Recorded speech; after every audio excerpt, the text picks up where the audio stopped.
Regardez-vous même la vidéo aussi. Quand tu épouses une mauvaise femme, le diable ne vient jamais chez toi. Son enfant, elle est là-bas. Le footballeur Aurélien Tchouaméni a surpris sa petite amie en train de le tromper malgré tout ce qu'il lui a donné.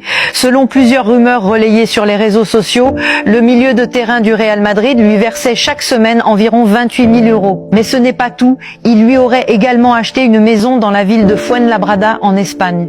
Une situation qui aurait profondément touché le joueur français, aujourd'hui considéré comme l'un des talents importants de l'équipe madrilène et de l'équipe de France. Face à cette période personnelle très compliquée, l'entraîneur Álvaro Arbeloa aurait décidé de ne pas convoquer Tchouaméni pour le prochain match à domicile contre Elche CF. L'objectif serait de lui laisser un peu de temps pour se reconstruire mentalement et gérer cette épreuve loin de la pression du terrain. Cette histoire fait énormément réagir les fans sur Internet. Beaucoup se demandent comment une relation peut se briser malgré autant d'attention et de soutien.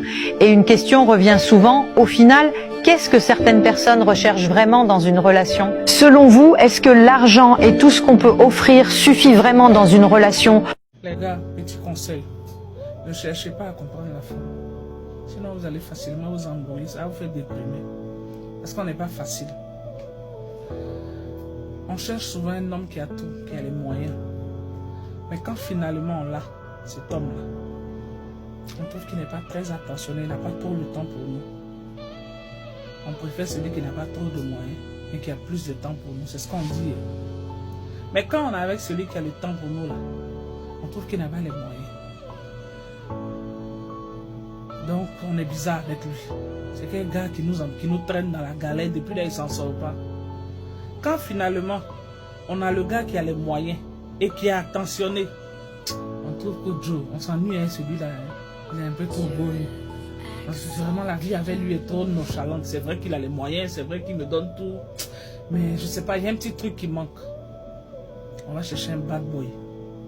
Quand finalement on tombe sur le bad boy, on pense que bon, le bad boy va venir tout assurer, il a un peu la tête en l'air, il est toujours frais, il est toujours beau.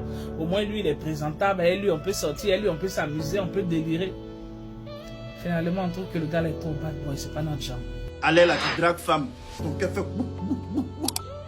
Tellement tu ne veux pas tomber sur Djandjou. On ne sait plus où aller. D'où est Djandjou?